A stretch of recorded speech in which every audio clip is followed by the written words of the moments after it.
Hello, hello, hello, everyone, and welcome back to the Spontaneous Brilliance Podcast. I am so grateful to be here with you, not just because we're here together, but because I haven't been here for a couple weeks. I haven't been recording podcasts for a couple weeks because I was under the weather, and I'm so happy to be done with that little lesson plan. I wanted to share that this particular podcast topic is not what I thought I would be recording today. It just came to me, and it came to me because of a conversation that I had with a client in a coaching session.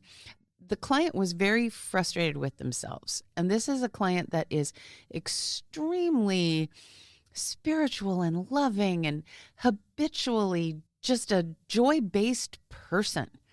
And they were so frustrated with themselves in this recent conversation because in their meditation, which they practice dutifully every day, in their quiet times and in their journaling, they were having thoughts come up from their childhood times when they experienced racism and experienced being bullied and being picked on and really some harsh circumstances. And during that time of life, after the bullying, then they turned that bullying response outwards and became quite angry and bullying with others. And that was really the part that was hanging them up. It wasn't the backstory that they had been bullied so much as that they had become a bully in an earlier part of their life in response to it. And that was so in conflict with the character that they are wanting to play now, and certainly angrier than they would like to think of themselves 50 or 60 years later. Now I could sit here and look at the process that they're going through and say, that behavior is no more, and yet the effect of it still is. We spent quite a bit of coaching time on this, and this is, as I said, a gentle, compassionate, loving, joyful person. Maybe one of the most compassionate, gentle people I've ever known. But the thoughts about the way they behaved and the things that they went through many, many decades ago are causing them pain right now. So let's talk about this, because we all do it. We all drag our past into our present. Even those of us that like to think we are mindful and that we, sort of know the truth about how we want to show up here on the great stage of life, blah, blah, blah. We still get bit by this. So I want to share with you guys the 3 things that I talked with him about. And so the first thing I talked with him about is that in order for it to be here now, right? In order for this thought to be here now, we have to bring it. The thought is an offer. It's not a reprimand. So if we treat that thought coming up like it's us lecturing ourselves or the teachings that we're trying to learn sort of showing us how awful we used to be, that is not what that's for. The thought is an offer, and the offer happens to be in the form of a thought we're carrying forward. We're bringing it forward in our story. It was an offer when it originally happened, right? The bullying that they experienced was an offer masquerading as an obstacle. And at the time, just as now, they or we, whatever our circumstance might be, when that experience takes place, we have 100% responsibility. We have the ability to respond to that however we choose.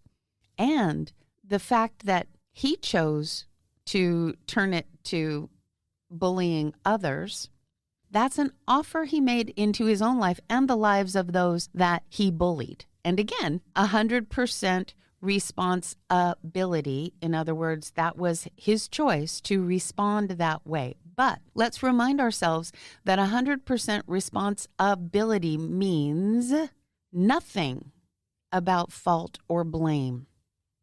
We make those words interchangeable in our vernacular, but they are not. They are not. They are the opposite. When we blame ourselves or others or a circumstance, that is looking for a why.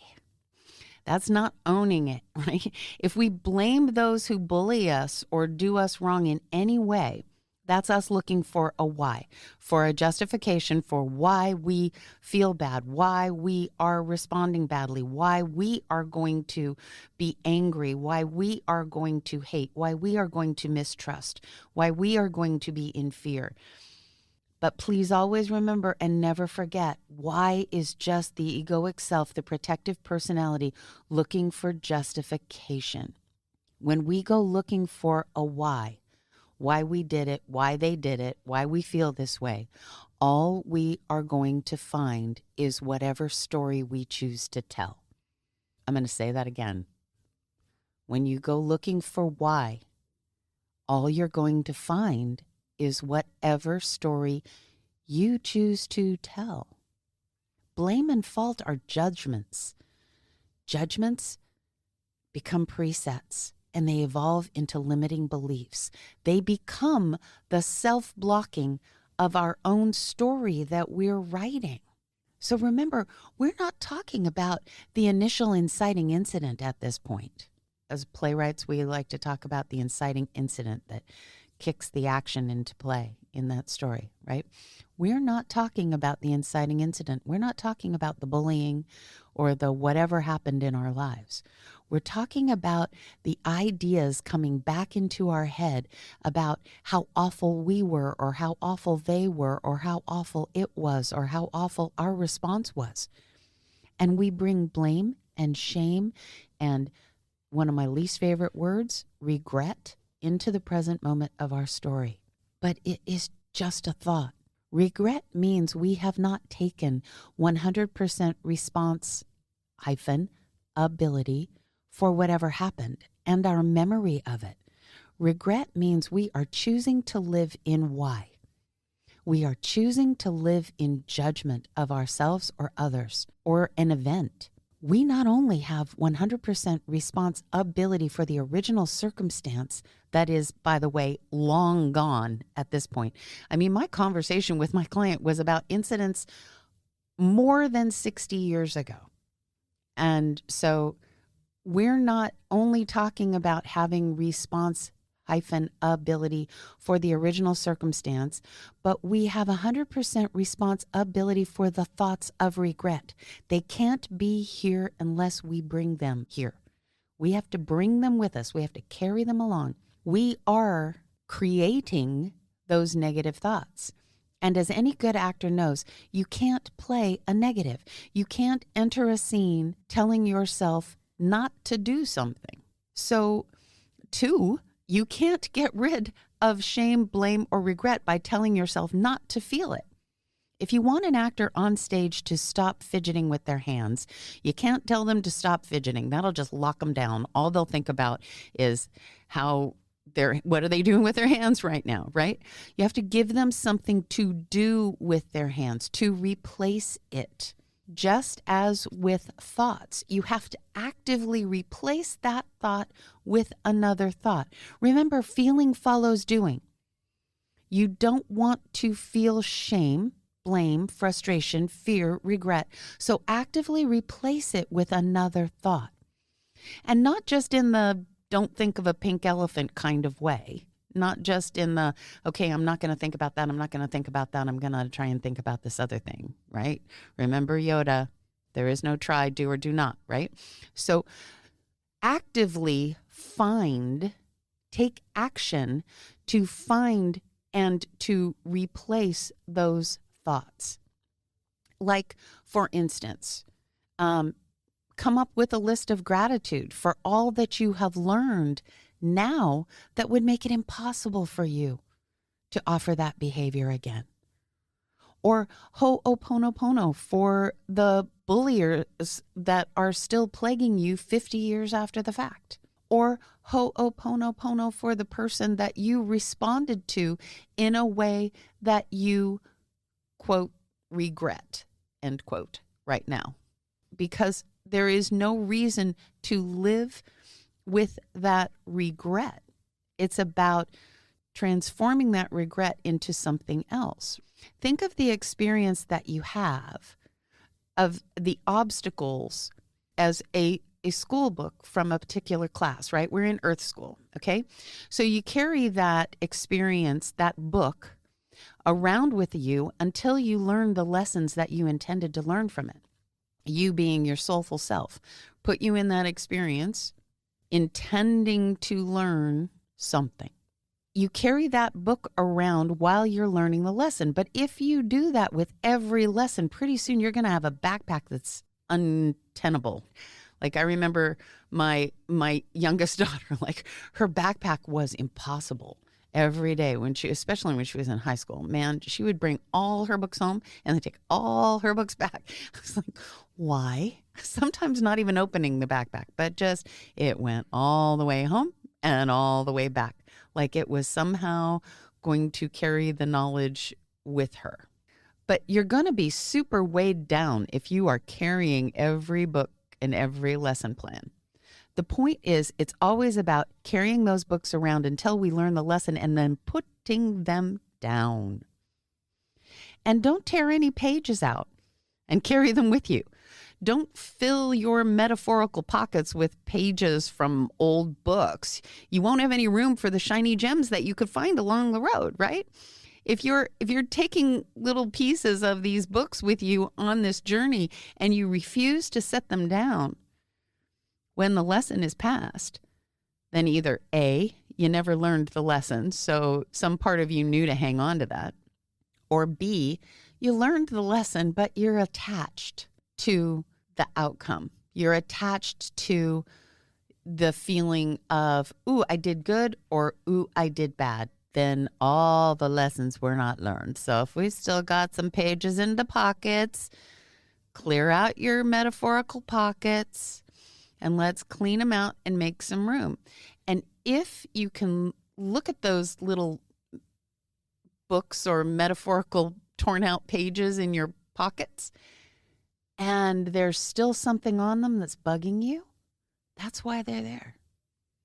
So it's not to go, oh, yeah, that's there. Oh, bummer. Yeah. Wow. Wish that hadn't happened. Meh. Nope. It's not about that. That was the buzzer going off in your brain and in mine. It is not about that. If it's there, it is there for you to learn from, grow from, work through, transcend.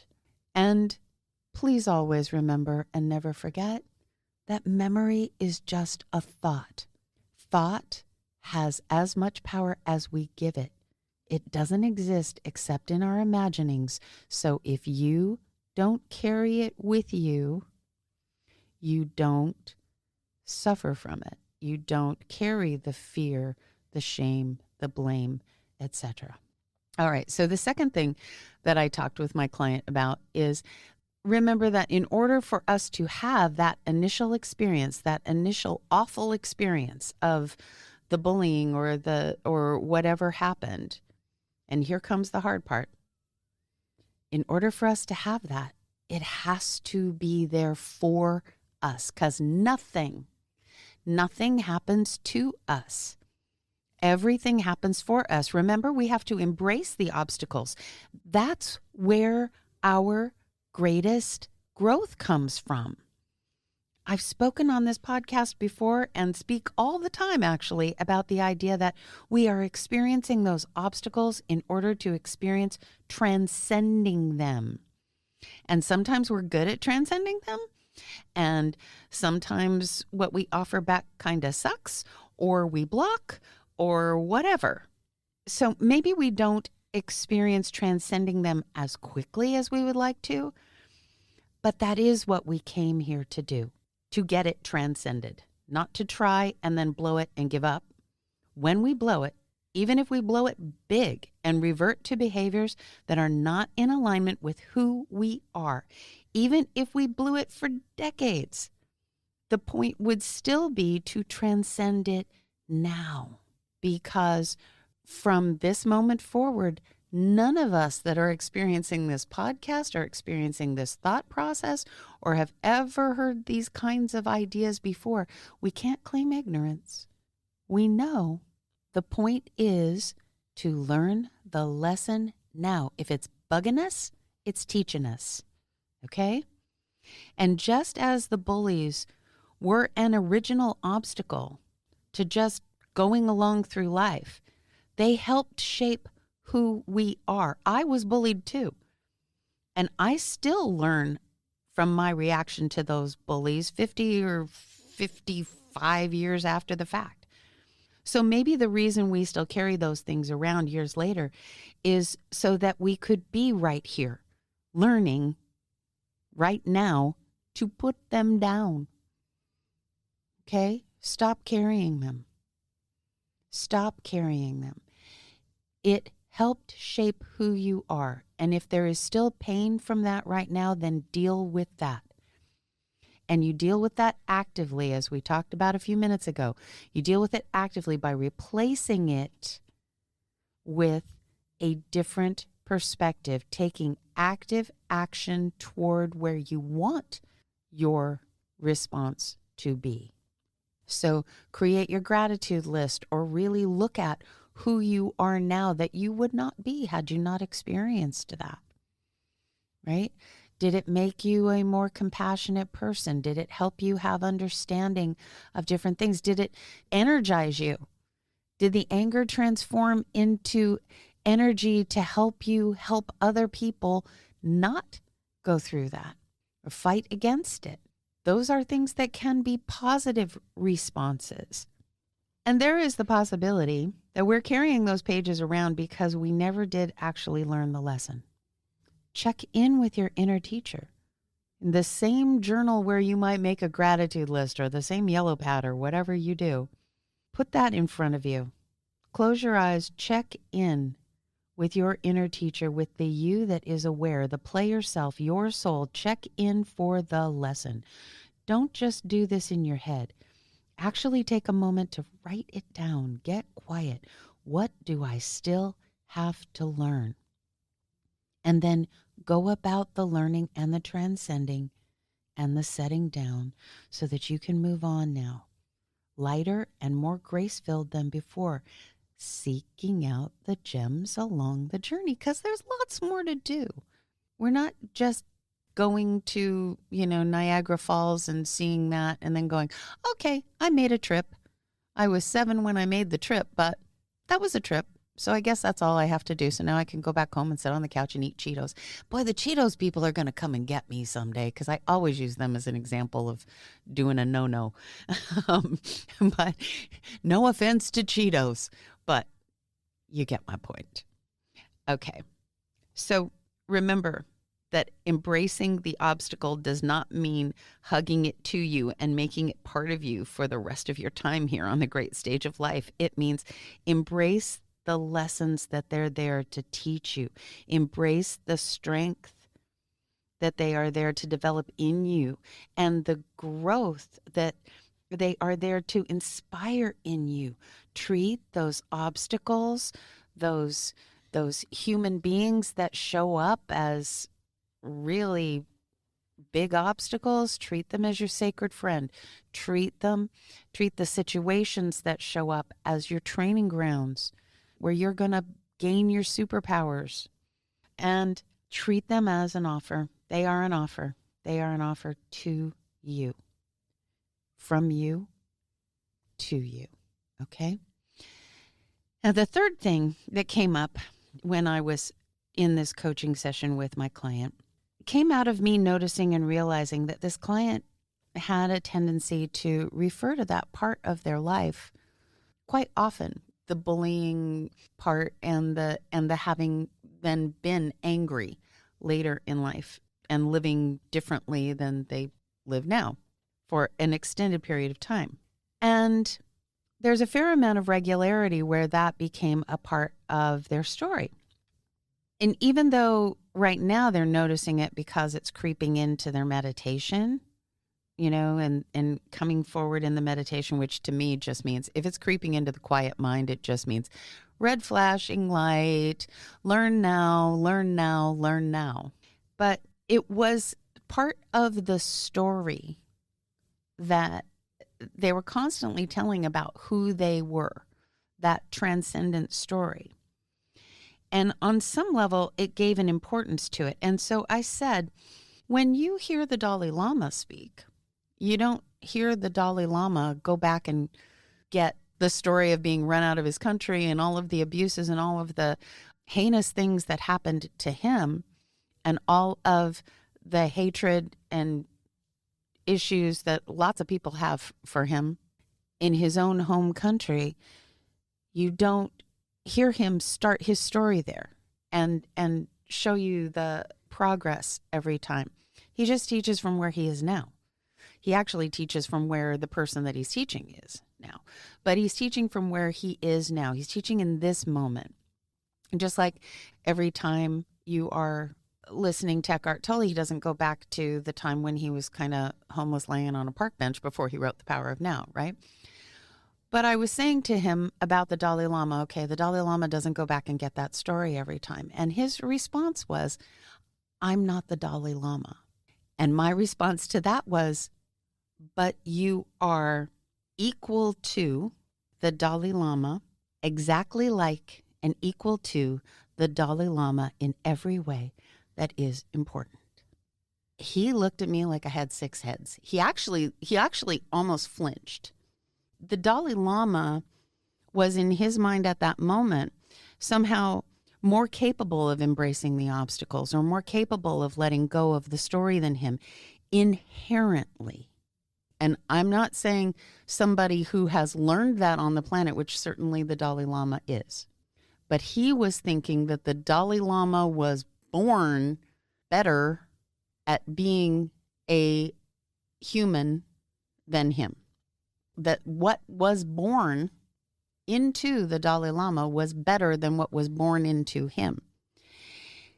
And here is what I mean by saying to him that you are exactly like and equal to the Dalai Lama in every way that is important.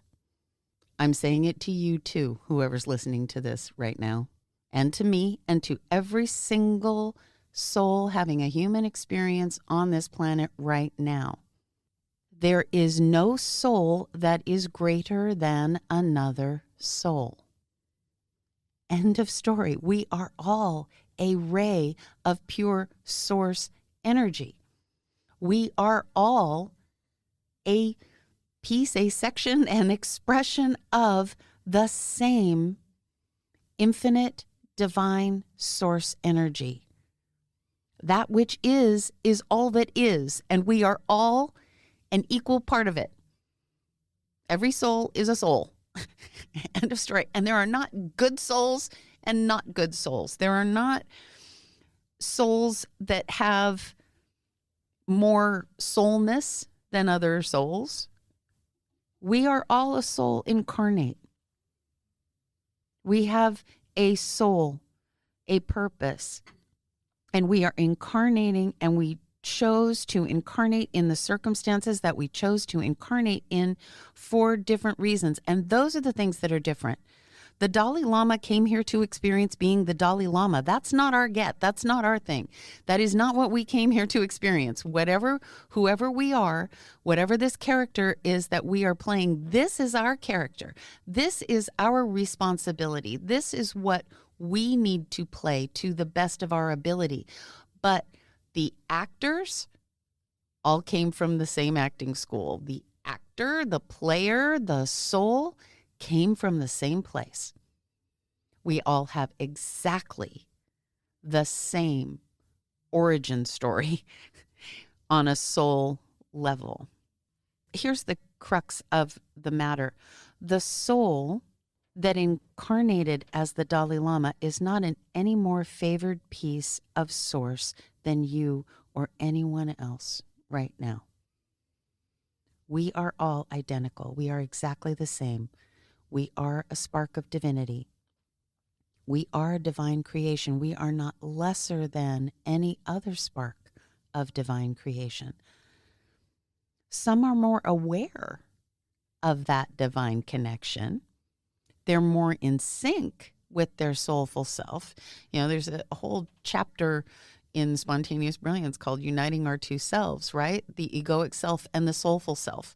Some of us are really wrapped up in believing that we are the character we are playing. And some of us are more, maybe a little more, maybe a ton more aware that what we truly are is that soulful self that is here to experience this character, this human expression. In our metaphorical, metaphysical terms, spontaneous brilliance terms, some characters are more aware of their relationship with the player and the playwright and the producer, which is the universe, than others. Some of us are aware and some of us are not aware, but we are all exactly the same source energy. That is all we can ever be. And so when you look at your neurodivergent student or friend or child or parent, or you look at the person who has a job that maybe looks like it's really hard and really icky and they couldn't be doing it out of anything, but they just need to have that paycheck. And you look at the person who picks up your garbage, and you look at the person who teaches your college class, and you look at the person who runs your country, and you look at the person who writes you your parking ticket, and all of these people, and the child that just got born this moment, all of these people, everybody, all exactly the same on the soul level. The player that is here playing the character, they're all the same. The only thing that is different is the character we chose to play. And I'm using that phrase very specifically. We chose this, you guys. Whatever character you're playing right now, your soulful self chose to play this character. It wasn't smacked on you by the universe. You weren't thrown into this role. You chose it. You cast yourself. So this is the time at which I want to ask us all to please start believing there is no such thing as a favored soul. There is no better soul than another.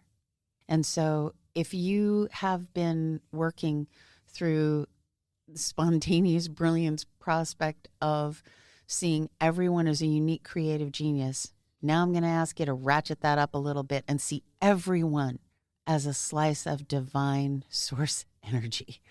Everyone as a divine soul.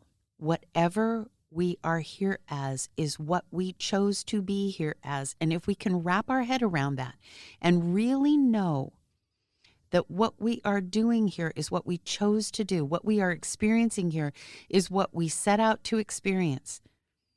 And when we leave this body, we'll return to the infinite where we are all one. We say those words. We say we're all one, it's all one, da, da, da, da, da. But I want us to really embrace it, really own it.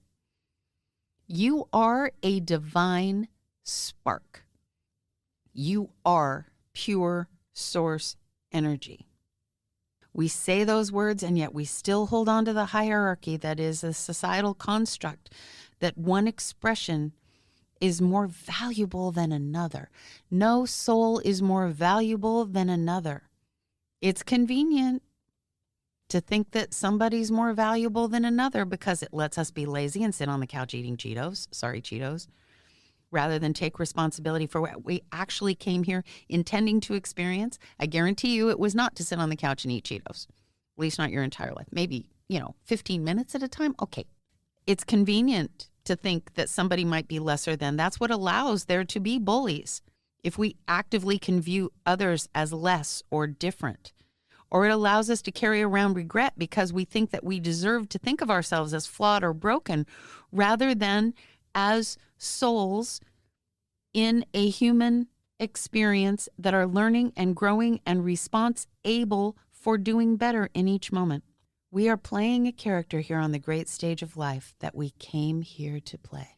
So, just as we are working in every day to look at one another and see the brilliant, unique, creative genius in the mirror and in the eyes of all those that we see, let's commit from this moment forward to seeing that soulful self, that divine spark of source energy, every time we look in the mirror and every time we look in the eyes of all those we come in contact with. And let's remember to embrace the obstacles, to learn the lessons, to ask ourselves in every moment, what is my soulful self trying to teach me right now? What do I need to learn from this? What am I trying to teach me? That's my favorite question to ask myself. What am I trying to teach me? What am I experiencing this for? Not why, what? What am I trying to teach me right now? And when I've learned it, I'm going to commit to set down that book and not fill my pockets with torn out pages so that I am free to collect the gems along the journey. We're going to embrace those obstacles. We're going to learn our lessons. We're going to recognize each other as expressions of source. And we are going to remember always, always, always to find the love for ourselves, for our actions, for the actions of others, and especially for those others out there. And if you see someone that isn't aware that they are a beautiful expression of source, then find a way to help them feel that way.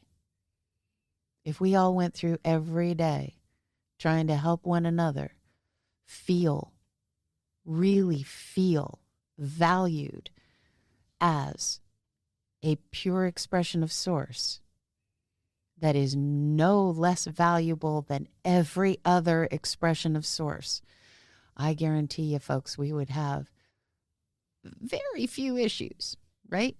So let's strive. Let's strive to be that person that does that. Be the change you want to see, right? All right. All right, my beloveds, I absolutely adore you and I adore being back here. And as always, please, please, please reach out to me. Let me know what you think about what we're talking about and what you would like to talk about or have me talk about or think about or whatever. All right. You can always do that at podcast@spontaneousbrilliance.com. Okay.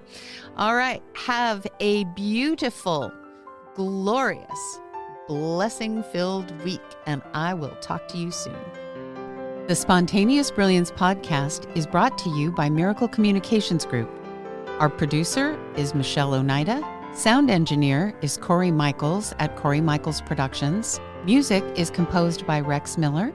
And I'm your host, Sandra Kavanaugh. You can learn more about me and all things Spontaneous Brilliance at sandrakavanaugh.com or spontaneousbrilliance.com. And please join the conversation here at the Spontaneous Brilliance Podcast by emailing us at podcast@spontaneousbrilliance.com.